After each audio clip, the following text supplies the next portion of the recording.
Omega 3, 6, 9 होते हैं, ये हमारी बॉडी का जो रोग प्रतिरोधक क्षमता होती है उसको और बेहतर बनाते हैं। साथ ही जो हमारे शरीर में रिपेयर हो रहा होता है, हर वक्त हमारा शरीर जहाँ भी कहीं कुछ डैमेज हुआ होता है इंटरनली भी, अंदर ज़रूरी नहीं है बाहर आपको शरीर पर दिखाई दे, अंदर भी जो डैमेज हो रहा होता है उसे लगातार हील करता रहता है। और इसमें इनका बहुत अच्छा सकारात्मक रोल है इन सभी फैटी एसिड्स का। और जो ज़ख्म शरीर के ऊपर हो जाते हैं उनको भी हील करने में इनका बहुत अच्छा रोल है। और अगर अभी हम कोरोना की बात करें तो कोरोना के समय में ख़ास तौर से ये देखा गया कि हमारे शरीर की जो रोग प्रतिरोधक क्षमता है अगर किसी की कम है तो ऐसी स्थिति में बाहर से कोरोना का संक्रमण होने की संभावनाएं बढ़ जाती हैं, जो कि बहुत स्वाभाविक भी है, क्योंकि कोई भी वायरस, बैक्टीरिया या ऐसा तत्व जो हमें नुकसान पहुंचा सकता है उसके लिए आसान हो जाता है अटैक करना और जो है संक्रमण करना। तो अगर हम कोई भी चीज़ ऐसी लेते हैं कोरोना के समय में जो हमारे इम्यूनिटी लेवल को बेहतर कर रहा है, जो हमारे लड़ने की क्षमता को बढ़ा रहा है शरीर की,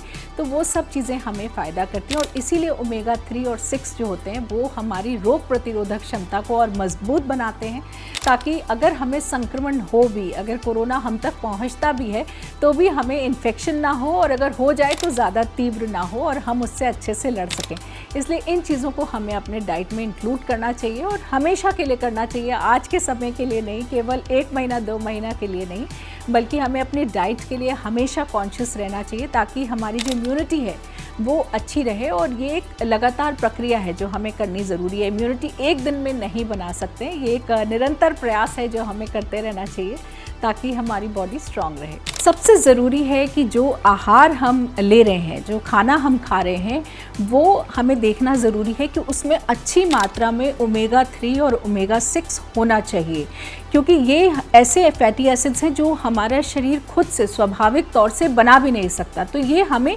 बाहर से ही इनका सेवन करना होगा। अब कौन सी ऐसी चीज़ें हैं जिनमें कि ये ज़्यादा अच्छी मात्रा में होते हैं? अगर ओमेगा 3 की बात करें तो ओमेगा 3 जो होता है वो ख़ास तौर से हम देखेंगे जो लोग मांसाहारी हैं तो फ़िश खाने से, यानी कि मछली में ये एक अच्छी मात्रा में होता है, और इसलिए बोला भी जाता है और अमेरिकन हार्ट एसोसिएशन भी बोलता है कि हफ्ते में 2 बार मछली का सेवन करना चाहिए ताकि आपको अच्छी मात्रा में ओमेगा 3 मिले।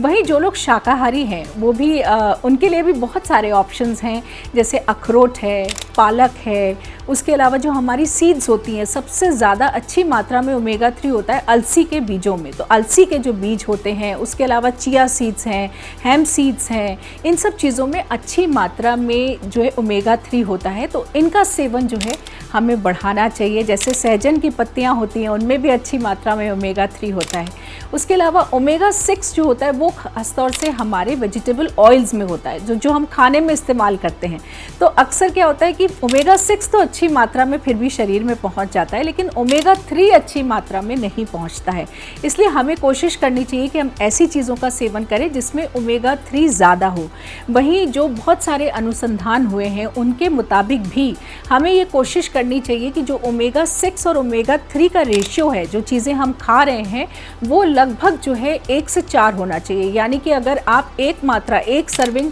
ओमेगा 3 की ले रहे हैं तो 4 सर्विंग ओमेगा 6 की आप उसके साथ ले सकते हैं। लेकिन ज़्यादातर जो मार्केट में खाने का सामान आता है, जो जंक फूड है, प्रोसेस्ड फूड है, उसमें ओमेगा 3 कम होता है और ओमेगा 6 ज़्यादा होता है, तो हमारा यह रेशियो बिगड़ने लगता है। इसलिए थोड़ा सा हमें खुद से कॉन्शियस होकर ऐसी चीज़ों का चयन करना चाहिए जो हमें ओमेगा 3 ज़्यादा दें।